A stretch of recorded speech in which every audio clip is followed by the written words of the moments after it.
And here we are going Paranormal Tuesday. This is Mike coming at you. Wendy's going to join us in a second here as soon as she gets onto Skype. Just wanted to say, hope you guys are feeling weird and let's have a conversation about it. Anyway, starting out, if we haven't met before, my name is Mike. And I'm sure this is See You on the Other Side podcast. Is the kind of the paranormal talk that we do every week and then write music about it. And that usually is a lot of fun. So just wanted to start a free-for-all conversation about anything weird tonight because that's what we love to talk about. And so, one of the things that I was thinking about lately is people that work in haunted places and how sometimes the conversations you have with people who just work somewhere where they nonchalantly treat like the paranormal experience. And I have had that. That was my first job, was in a place that they said was haunted. And I always thought it was a weird thing. Oh, here comes Wendy right now. Fantastic. Joining us in.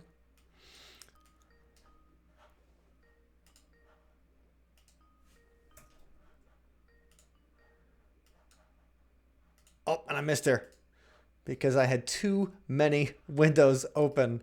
All right, let me call again. All right. So yeah, it's up, and here we are. Wendy, how you doing? Hi, good, thanks. How are Okay, you? great. So yeah, I wanted to kick things off by talking about working in a haunted location. This is something I was thinking about because sometimes, you think everybody in a professional setting would not want to talk about like paranormal activity and weird stuff. But I found in some places it's the exact kind of opposite. And they're more, in fact, Hmm. they treat it in a way where it almost is shocking how nonchalant they are about that. And now, Wendy, have you ever worked in a place that you think had paranormal activity going on, or somebody was like, "Yeah, this Hmm. place is totally haunted, man." Nothing beyond, the ghost tour stuff that Okay. like no, I mean, not that I can think of. Not any like renowned haunted old buildings or anything like that. Well, I didn't But know. you did, Mike. I did, and I just wanted to say I didn't know if you had worked at like a restaurant or an old building, or you had like a summer job sometime where something weird was happening. Yeah, no, I mean, I've had plenty of summer jobs and whatnot, but unfortunately, none of them have been in interesting places with that type of Right. like stories or anything like that. So, The only thing paranormal about it was the paycheck. It was right, yeah. paranormal. It was supernaturally low. That was. I had a couple of those jobs too. Oh, yeah. No, but I think what made me think about that is I browse Reddit regularly Hmm. because I enjoy abuse. No, because Reddit's often a place where you can find people will post their paranormal stories, and sometimes some of them even seem true, Sure. and so you want to jump in there. And lately, there's been a bunch of people talking about their workplace was haunted. And so they'll go in and they're like, "Well, I've got a couple of stories," and then they'll and I just thought that was an interesting thing because if you think there's a ghost at your workplace, is that something you bring up to people? Hmm. Is that I something mean, that you think is I like, guess, okay, let's talk about it? sure. I mean, I guess it depends on a few things. Your audience, for one. Okay. If you're talking to somebody who's into that kind of stuff, that's interested in, Also, I guess, depending on, you'd have to really know if you're going to bring it up to your boss. You don't want him to think like, oh, she's one of those people, Right. So you would have to really know the audience, like I said. And then if it's an open-minded person, then yeah, I would bring it up for sure. Well, and so I was saying I was reading those stories about people, and they just had little stories about the haunted workplace. And then I thought about um, my first experience in a haunted workplace, and it was my first job, and it was a summer job, and it was a restaurant, and not like a greasy spoon kind of restaurant. It was like a fancy place. It was a place where you knew the name of the chef. In fact, on Highway 43, south of Milwaukee, actually right off of Highway 100, if you get off the Highway 100 exit, they had an ad for this restaurant. And it had the chef's name on the ad. It says, Chef Scott McGlinchey welcomes you to Heaven City. And, Nice. the picture of him and stuff like that. Cool. And it was called Heaven City because before it was a restaurant, it was a religious commune for a while in the 1950s. And then the story is before then, it was a bar and a brothel because there were like bedrooms upstairs that people could go to. And there's a restaurant downstairs and there were bedrooms upstairs. And that's where the people that lived in the commune was there. Well, what a nice variety of a history for a place. Yes. Yeah. Little of everything. Right. And the owners were like Grateful Dead super fans. Oh, I can't remember the woman's name. He was the chef. She was the manager. Anyway, but okay. So we're, like my first day, I made a busboy at this place. So, and I was surprised and I had to get my own busboy uniform. Like they didn't supply the bus. They're like, oh, no, you go to the uniform store. And I'm like, wait, I'm I doing didn't this. even, how cheap. Right. I got to buy a busboy uniform. They didn't give you a name tag or anything? No. I mean, it was classy Oh. enough where you didn't wear a name tag. Like, hey, I'm Mike. I'll be your busboy today. Well, sometimes they have like the little, remember the old plastic, like punched out name tags? Oh, yes. Like engraved? Yes. No, there was no name tag. It was just a uniform, the usual busboy uniform. That you had to buy with your own measly paycheck. Well, actually, How I didn't sad. even get the paycheck yet. Like you weren't able to start until you bought the You had uniform. to put it on credit. I had to borrow the money from my parents because the Oh, day after man. I graduated high school, my parents didn't make me get a job during the summers during high school so we could travel. So they would just find things for me to do to make money. So we could travel. Nice. They didn't do it. But then like the day after graduation, like my dad just like wakes me up at 7 o'clock in the morning, or whatever, throws the one ads on the bed and Oh, said, man. all right, time to go to work. And I'm like, That's all right. So awesome. I start looking through the one ads. I call 3 places. And by the end of the day, I had the busboy job. So then I was starting that weekend and then I had to go get my uniform. Anyway, okay. The interesting thing is once I'm going to start, I get there and the manager, who is like a 40-something-year-old woman, not crazy looking, not kind of new age. She didn't ask my sign or anything like that. She's like, okay, if you see some weird stuff, that's okay. This place is just haunted. And I'm like, That's what? exciting. Like, but, I mean, I was into it. Like, I was like, what? That's awesome. I didn't, but she was just like, yeah, this place is just haunted, so don't sweat it. And Okay. I'm like, all right, this place is just haunted. Sure. And so, as time moved on, I started learning the stories of the place, that people would hear the names whispered in their ear as they were walking through the atrium. The most popular ghost sighting that people had seen was that when the women were in the bathroom stall, Okay. they would try to open the door when they were done, and it would feel like someone was holding the stall door closed. Now that's not cool. No, That's rude, right. ghosts. That's not the kind of ghost that you want at your place, especially when it's a highfalutin No. 5-star restaurant kind of thing. Right.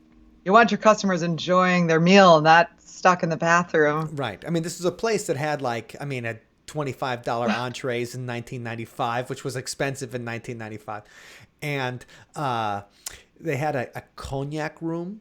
So that was kind of place it was where you could retire and have cigars and cognac, Like some people would be like, Nice. I will have a drink in the cognac room, a cigar, Yeah. and my dessert. And I'd be like, yes, sir. Um, but so okay, so the women would, they'd be in there, they'd try to open the door, and I feel like somebody's holding it shut, and they'd like try to get in, and eventually it would just pop open like the person let go, and they'd be like, that was Mm. weird. And then when they opened the door of the bathroom, it was right next to a staircase that led up to the, rooms, and which were just used as offices Okay. upstairs at the restaurant. And so when they would come out, they would see a little boy on the stairs who was pointing and laughing at them. And then they'd be like, Oh, the mischievous right, ghost. you're a rude little boy. And then he'd run upstairs.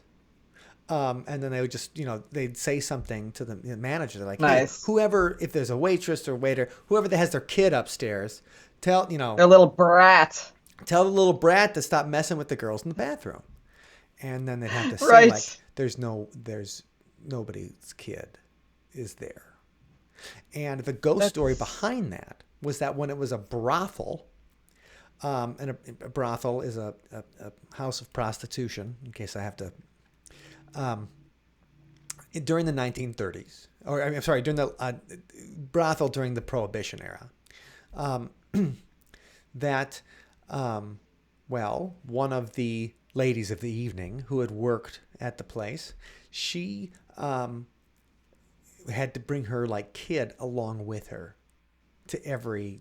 I mean, she had to bring her kid along with take your kid to work day. It was for her, and so she took her kid to work, and would lock him in the closet oh, that's nice. while That's great.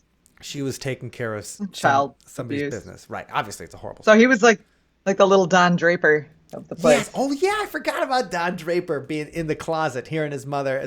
I forgot Don Draper's mother was a prostitute. Oh, No, he was. Yeah, he like lived in the brothel, didn't he? I mean, this is the same kind of story. I'm not Yeah, saying that Mad Men was stole the story from inspired. Heaven City and McQuantico. It was the ghost of Don Draper. You know, that's interesting though because we've talked about this on the podcast a lot, but a lot of hauntings tend to occur in the ladies' rooms at so many places. Yes. Like I can think off the top of my head, I can think of like three different locations at least that have ghost stories from the women's room. And I always just figured that, because the ladies' room is kind of a place where women oftentimes get together and use it as like a place to chit chat or, Right. Get emotional. somebody's, yeah, having a rough night. You might go in there and have yourself a good cry. So maybe some of the energy from those emotions like just hangs around or whatever. Yes. But like the little boy is interesting because that's a really different from what you typically hear about like a specific, woman who lived there or worked there or whatever. And I Right. don't know. So Well, did you ever see him no, when you worked I there? never saw a ghost there. But Mm. but okay, so the rest of the story is the reason that he was there is that the story went that she, like one of her clients, is that what you say clients? I know I'm not Sure. I mean, I guess sure. I'm not a prosti, but if I was, I They're guess I'd have paying her. clients. Right, paying Yeah. clients. Um, said he was going to take her away for the weekend. Uh-huh. And so she wanted to go with him because she thought it'd be glamorous because he's like a gangster kind of guy. But she didn't want him to know that she had a kid. So she left and thought that one of the other girls would take care of her son. Oh man, Mother of the Year. But then he died in there. Come on. That's what I didn't do. Did I write the story? I'm just telling you as it happened. I mean, I'm telling you what the story was. So did you ever find a news story to back that up? No, I mean you'd have Because to look there's into a no Milwaukee. way. It would have to have been the Milwaukee Journal, the Milwaukee Sentinel that would run the story because I don't know that they would have it in some kind of. There was no like the McQuantico Chief or whatever. This is McQuantico, Wisconsin. So this is southeastern Wisconsin. 20 miles outside of Milwaukee,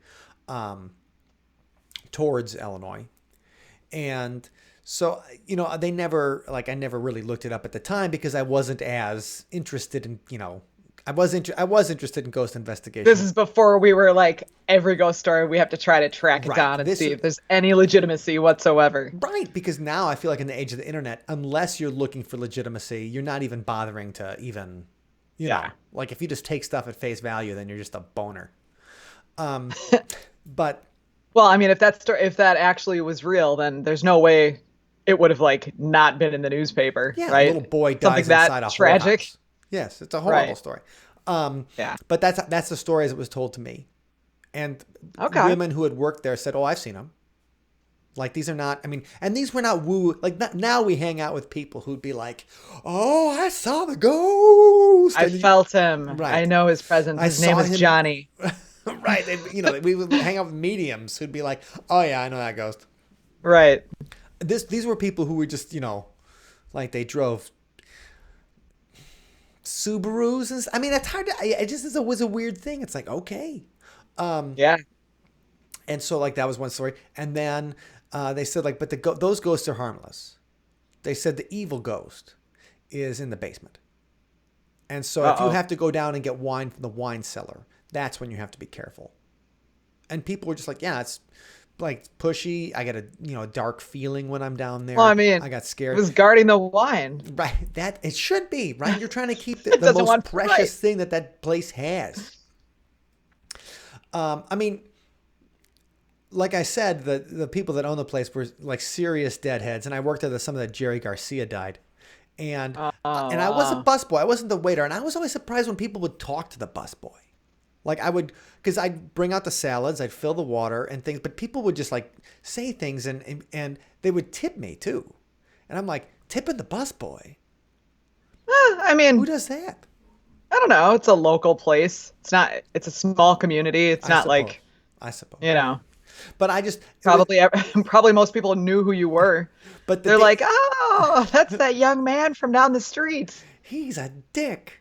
No, but the but the day that Jerry Garcia died, like the entire staff went outside to smoke a doobie for Jerry Oh no. Garcia, except for me, and so everybody was gone for 15 minutes, and You had to keep the joint I running. did have to keep. I was like pouring out water. I was handing out bread. I was getting more salads. Like I was You were running spinning around. plates. That's how it felt. Like even the dishwashers went to get high, and I was Oh like, man. Well, that's somebody not has that. to take care. But right, dishwashers were You they said were that like all it's an uncommon thing. right. They were already high, but I was just like, somebody has to handle the customers here.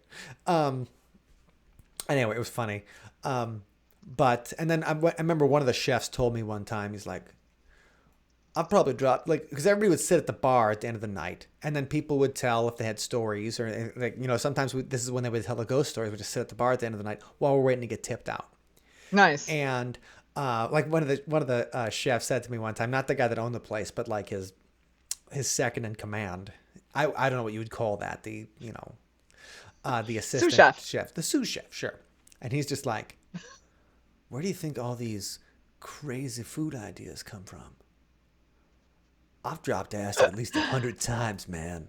And when I drop acid, I think about food.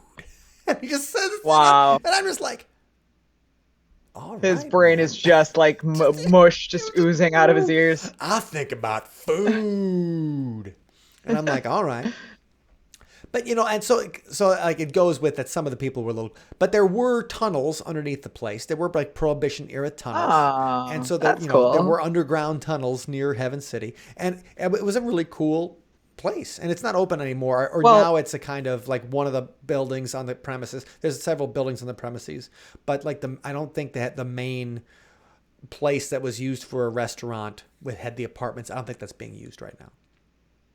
well, if there's tunnels that were used for prohibition activities, then that actually could provide some legitimacy to the ghost in the cellar, because if there's like Like a gangster in the gangsters, yeah. yeah, like so who knows? You never know when that gets enters the equation. The Yeah. illegal transport and exchange of Well, booze. but what was funny is that people would ask about ghost stories. In fact, that's how I got Mhm. tipped most of the Ah. time is because they'd ask me. They'd be afraid to ask the waiter or waitress.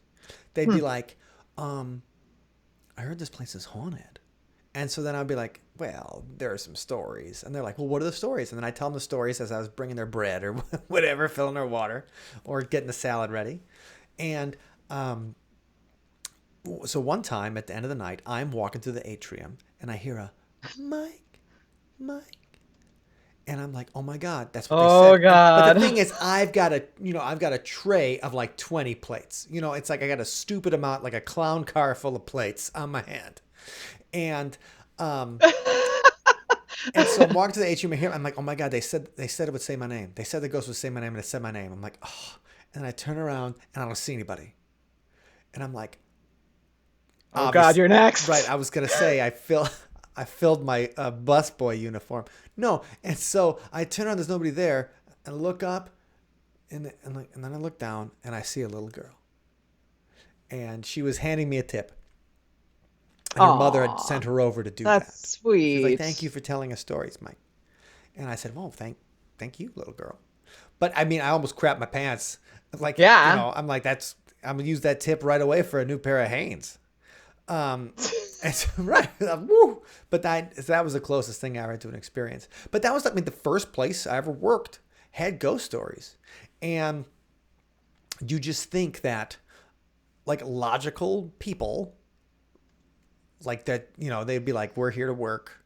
Um, you know, what happens when you work in a place where actual activity goes on and um, you don't, you still gotta, you can't just sit there and bust out your EMF meter in the middle of the day. You can't call Zach Baggins. You just got to go in every day. And I just thought that it was an interesting thing. It's like, well, when you work in a haunted place, like you Yeah. got to go into the basement. It doesn't matter if you're Right. scared of the wine cellar. You have to go down to the wine cellar. Yeah. Well, think about in Madison here, the Wonder Bar, when we talked to the folks there Oh, and they were yeah. telling us about items in the kitchen that would move on their own and that type of thing. And or the frequency, of course, our friend Darwin Yes. regaled us with many tales of him being in his Weirdness. office downstairs and experiencing things. And yeah, so I I, mean, I think the women's restroom, Wendy, I think you've got a yeah, good point. I wanted to go on the women's restroom for a second because the frequency had a story about the women's restroom. Um, so the frequency was a music venue in downtown Madison, like right off the Capitol. So, great place. yes, Love that right. place. Bless or God rest its soul. Um, but the frequency was right off the Capitol, and it was a funeral home before it was a venue. And this is a while back that it was a funeral home because now there's a like I mean it's been a bar for decades, but right next to it is a realty that has this big realty office that has this big beautiful like room with windows, and it looks like a place you'd put mannequins, or you'd put it looks like a storefront. Yeah, That's where that was right. the An viewing area. old-fashioned sort of storefront. Right. That's the viewing area they had for the bodies at the funeral home. So it was one Mm-hmm. business, and then there was a funeral home, and then, and so, but they eventually split up into two businesses. One became a bar, and the other became just an office space after the funeral home was sold. So, one time I'm doing a Madison ghost tour, and I'm telling a story at the frequency, and the girl is like, I was hoping that you would tell a story about this place. And she goes, because 6 months earlier, I was in the women's room and I was there before anybody else got there. And I really wanted to see this band. And I'm not even sure if the band was there yet, but I'm in the women's room and Mm-hmm. I hear some slamming, banging. It sounded like it was a thunderstorm and like banging on the doors. And I thought it was a joke, maybe. I thought the band was sound checking. I wasn't sure. And I came out. And when I came out of the women's room, the only guy in there was the bartender. The sound guy wasn't even there yet. And she asked the bartender what the commotion was. And he's like, I don't know what you're talking about. So she said that she had an experience there that freaked her out. Yeah. And it was in the women's room. Huh. And that's also at the Majestic Theater in Madison. Oh, see, yeah. So the women's room now is the old dressing room. And so at the Majestic Theater was built in like 1906. So it's 15 years old. But it was a vaudeville theater. And they thought that the ghost of the Majestic, who is, haunting the dressing room area, was a guy that had killed himself inside the theater. And his heart was broken. He was an actor, so he was a dramatic type. And then he killed himself in the dressing room. That's another one I wasn't able to find any kind of, newspaper. Well, they don't usually Yeah. report suicides in the newspaper, number one. But number two, like guy kills himself in dressing room. You think they would talk about it, but nobody did. Right. Yeah. And so, but when I was talking to like the stage manager, the guy that when they had Rocky Horror there in the 1990s, he was saying that the ghost would bother them all the time, and it would especially bother girls. And I thought that was interesting that he would particularly bother girls, because so it gets remodeled in the like 2010 kind of thing, or maybe in the mid 2000s. It gets remodeled, and so the backstage then goes to a different room, and they take the old dressing room area and they kind of gut it. They put a little ramp under the stage, and then people can they turn it to the restrooms. And there was a girl there that I was talking to who was an intern, and she says, I hear you're into ghost stories. Do you know any ghost stories about the Majestic? And I always, before I tell a story, I want to say like, what have you heard? Yeah. And she goes, she's like, well, I just heard that people have seen ghosts in the balcony, but I tell you, it's the women's bathroom that freaks me out. When I'm alone in there, I feel like someone's watching me, like someone's going to play with my hair, and I'm like, that's interesting because the women's restroom is what used to be the dressing room. And that ghost particularly liked to pick on girls. And Right. so that was that connection that Yeah, I thought that's was funny. exciting. Was somebody telling me like this place creeps her out, and I'm like, well, 20 years ago, the same Yeah. place creeped out girls for the exact same reason. And she had, Nice. she didn't even know that Rocky Horror used to be there. Like she was young, and she was an intern, who was just there to learn marketing in the entertainment industry. So little things like that are exciting when you see stuff over time. Hmm. And I feel like, since you brought up the women's restroom, the first. Yeah. Oh, go ahead. Oh, I just wanted to mention because I remembered also one of the times that we were in New Orleans I think it was at Pat O'Brien's. Oh, There was a yeah. story about the ladies' room there because I remember specifically going in there to see if I could, Rouse the experience ghost. anything. Right. But Oh, man. the ghost didn't want to say hi to me there, so I forgot that we did like a haunted walk around downtown New Orleans in the French Quarter a yeah, few years ago. And then we sat at Pat O'Brien's for a long time. We talked about the ghost stories they experienced it's there. so fun. Right. So there's a bunch of places right there where the women's restroom was a haunted place. And let me see if I can find this story about the First Avenue and see if I Oh remember if it's the. yeah. So the First Avenue. If you guys have seen Purple Rain, the First Avenue that's the bar that Prince is always playing at, and that's the bar where he has like the showdown with Morris Day and the Time. In that film. So let me find that one because I put it in the Minneapolis Ghost Tour, but we can't. It's too far to walk from that area to the First Avenue. Sure. So then I just had it in there. Oh, hi, Abby. In there, how you doing? Oh yeah. There's a couple. There have been some comments in the watch party too. Oh, all right. Well, if we haven't talked to you in the watch party, thank you for stopping in to just a paranormal free for all on a Tuesday. We talk about Paranormal Tuesday, and today it's a little early because we're having our Patreon hangout at 7:30.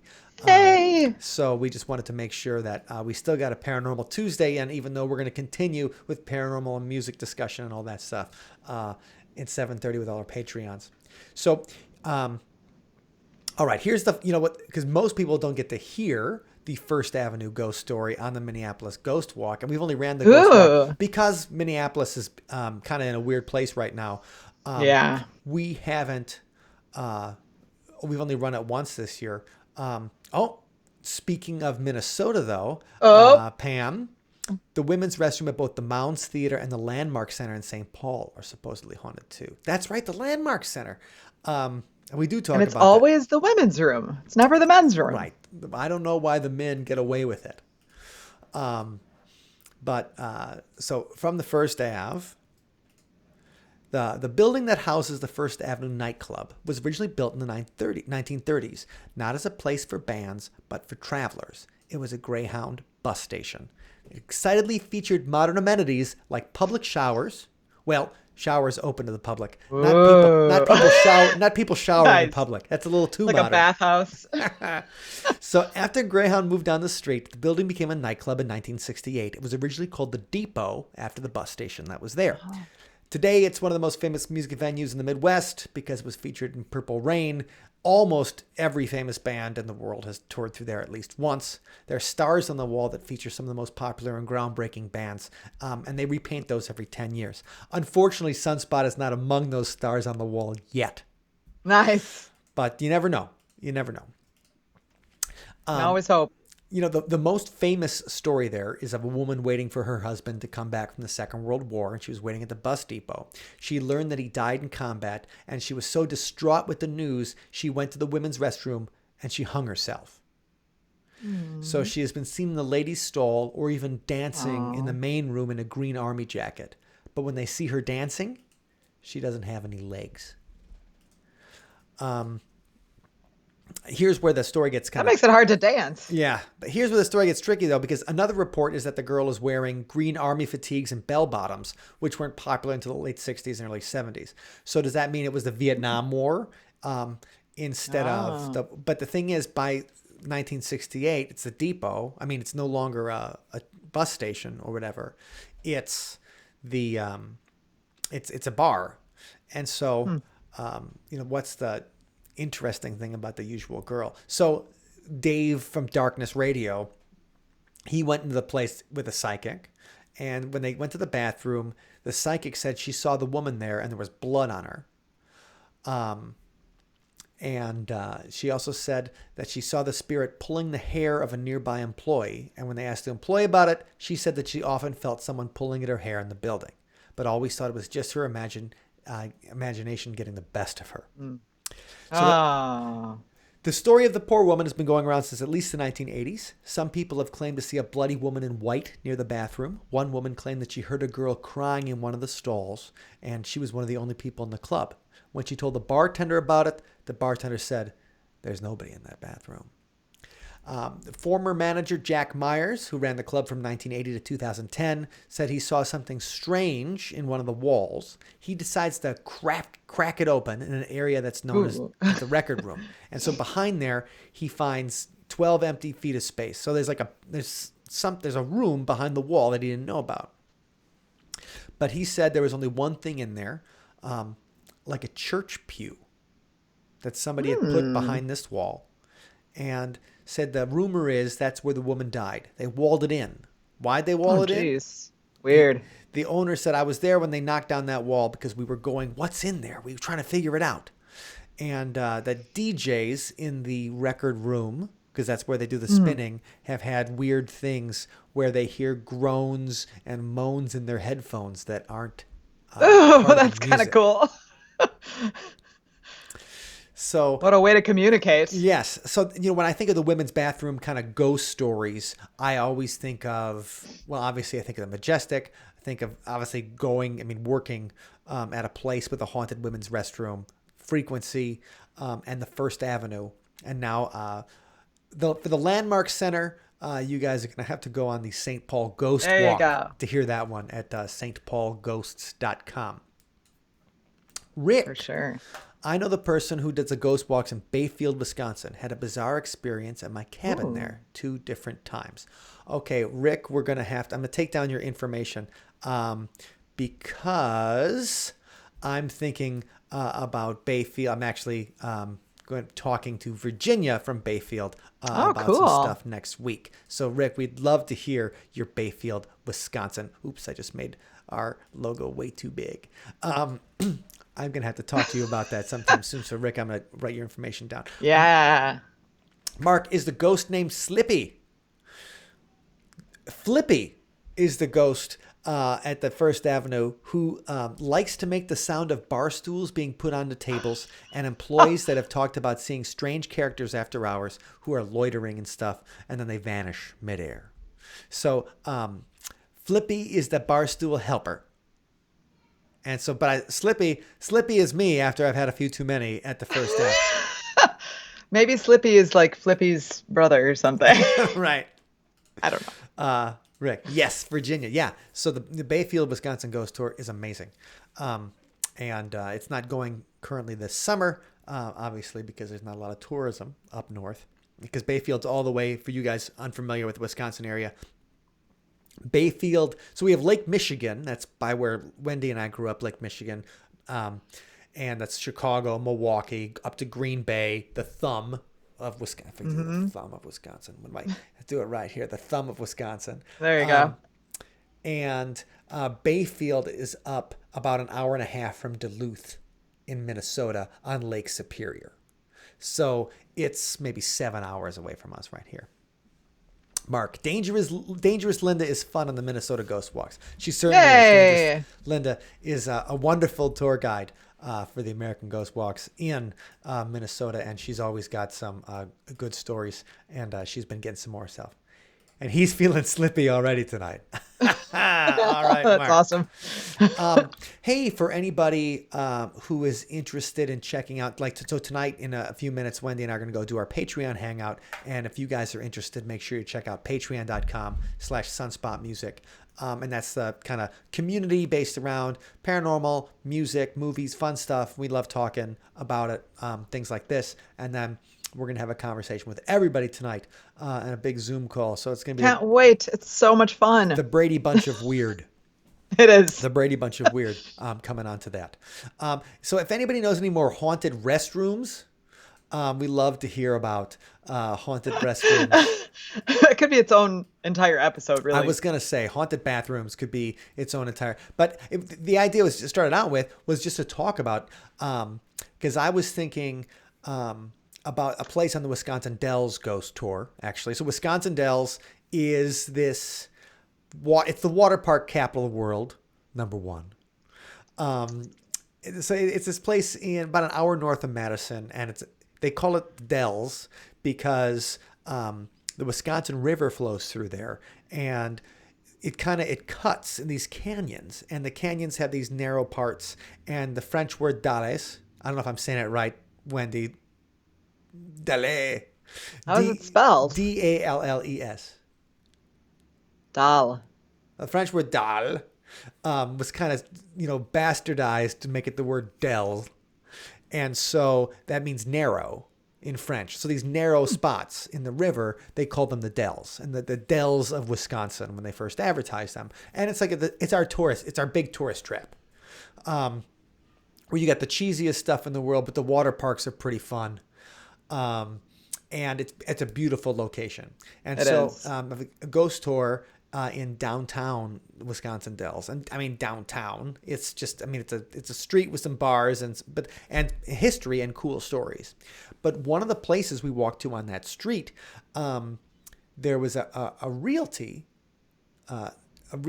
office in there that just admitted to the newspaper that this is like after Halloween. This is like an article that came out after Halloween, like a week after Halloween. So it wasn't even a Halloween article where they're like, this place is totally haunted. And the realtors were like, yes, this is completely haunted. And oh, that's great. Because the same family had lived in the house for 100 years before they sold it. The house was built in 1900. This place was sold in 2003. And one of the kids who had grown up in the house was like, well, that's because our grandma didn't want us to sell it. And so she was like, so when they were trying to re-wallpaper the rooms, like the wallpaper mud wouldn't stick. And sabotage the renovation. The contractors freaked out. Oh my gosh. The contractors were like, we can't change the wallpaper. I bet. They brought in a telephone contractor to work on the phone lines in the basement. And he drove up from Madison. So he drove out from Madison, like a Meritech or whatever was going on in 2003. And so he's in the basement and he runs up the stairs, runs out the door, and he calls in and he's like, they're not alone there. Oh, God. And he left his tools. He wouldn't go back and get it. He refused to go back to the work site to this place. And so Ameritech had to send somebody else to get the guy's tools back. And so that's what made it a cool, I kept on thinking. Yeah, that's pretty convincing. He was, whatever happened there, whatever it was convincing enough for him to abandon his job. That's wild. And so that was one of the fun things we do that tour is to talk about that particular place and just working in a place where you think it's haunted. And then the different people who are on that street that are also like, yeah, no, this place is totally haunted. And they just go in there and just say it. And when we think of like being scared or something like that, or Right. of a ghost story like freaking people out, and they're like, why wouldn't, what if your boss says you got to work there alone? What if your boss says you got to stay till close and you got to close up? Like, you can't just say, I'm scared of the ghosts, Yeah. right? Because your boss is going to be like, I don't care that you're scared of the ghosts. Right. Somebody's got to close the place. Yeah. Someone else will have this job if you don't want it. Yes. And so that's kind of what makes it a fun thing to think about, like haunted work. So if you guys out there, if you've ever worked in a haunted place, let us know, because I want to hear about it. Or what was that like? Because Yeah, I would be curious too. right? Because it can be as something as simple as, somebody saying, well, yeah, they're just, there's just a ghost that makes a lot of noise. And there's a place at the Ohio Tavern down the street here in Madison. It's on Ohio Street. So the Ohio Tavern, it's not cleverly named. The old owner made it sound like there was a portal in the basement. And they have this huge like old bank vault in the basement That's cool. that they use for liquor storage. Mm-hmm. And so she was Gotta saying keep like it that. safe. That's yeah. I mean that right. You got to keep it safe from me. And so the old bank vault, she said that's where was the center of a lot of the activity. And she said it was like a portal and shit was flying out of it and stuff. But then there's just like the bartender would be like, yeah, I don't know about the portal. But he'd be That is like, a big claim. but I'd be downstairs and I'd be alone and I'd hear someone walk upstairs and I could hear the knocking of the boots against, not like knocking boots, like, yeah, but like the knocking of the boots Whoa. against the wall, because there's a foundry Oh. right near it. And so when the guys would come off work, they would take their work boots off before they Huh. would go have some beers at the bar. Cause it was like, Yeah, the that's third shift guys. very courteous. Right. And so he's like, yeah, I hear people walking around upstairs and taking their boots off and everything when there's nobody else in the building. And he's like, that's kind of the paranormal thing for me. He's like, and I've watched a couple of glasses move down the bar and stuff. And he goes, I haven't seen like spirits fly out of the bank vault or anything. And that seemed a little Nice. more believable to me. But I'm like, will you ever get scared working alone? He's like, nah, not really. He's like, the first couple times I was pretty freaked out, but then you just kind of get used to it. And he's just like, it's, it's either that or don't get your paycheck. Part of life. It's, and especially if it's not harming you, it's just doing weird. Like, it's kind of like when you work in an old building and it makes all kinds of strange sounds, One of the and strange, you're like, eh. But one of the strange sounds could be the recording of the people who had lived there before. yeah, It's not exactly. necessarily the evil ghost in the basement of the wine cellar or whatever where I used to Right. work, who'd, give you a dark and evil feeling, or the spooky room that they have at the Dane, Yeah. the Great Dane here. Oh yeah, the dark room or whatever. Right. Oh, they call it the spooky room. Don't sweat it. Okay. So Abby, she has worked at a haunted location. She says, is at the old St. Luke's Hospital in Racine. You'd hear your name whispered all the time and feel like someone ran up on you. I even felt a man. hand on my back twice. Okay. Whoa. That wasn't a ghost. That was just a serial killer. So you're fine. You're fine. Don't sweat it. Yeah. Hand on my back. Well, when you have a physical reaction to a ghost, I think that's when, when you have the thing, it's that feeling of being watched, and that I feel can be almost anything, like Totally. I feel like I'm being watched right now and there's nobody else in the room with me, but I can see your eyes burning a hole through my head, on the screening.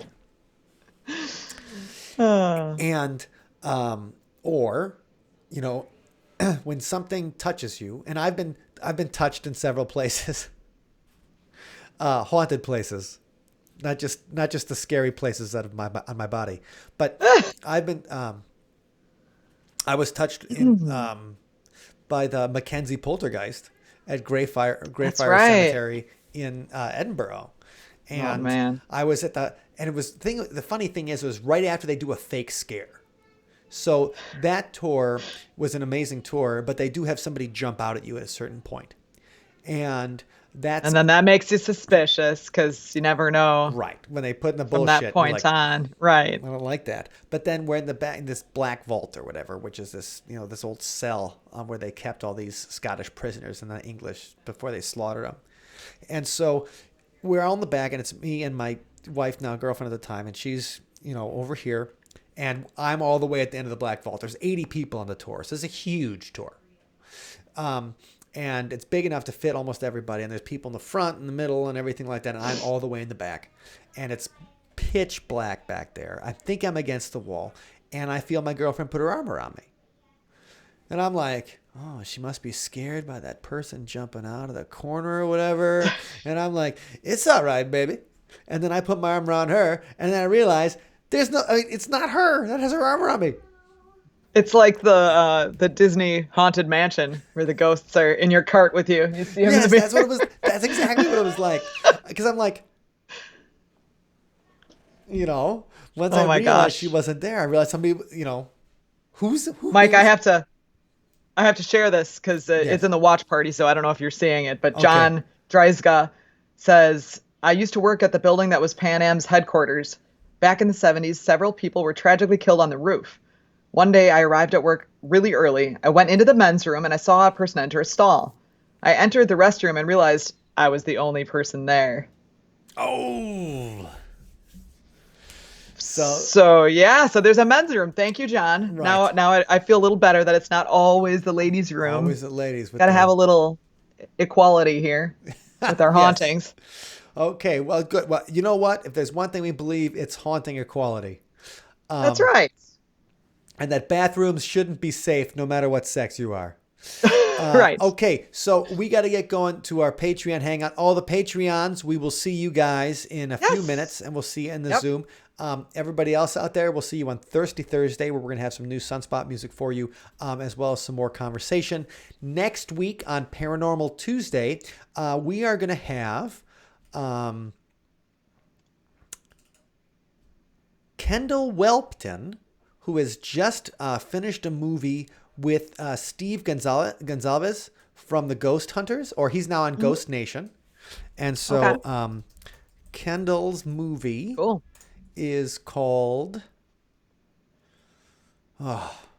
he directed it and everything. Let me find...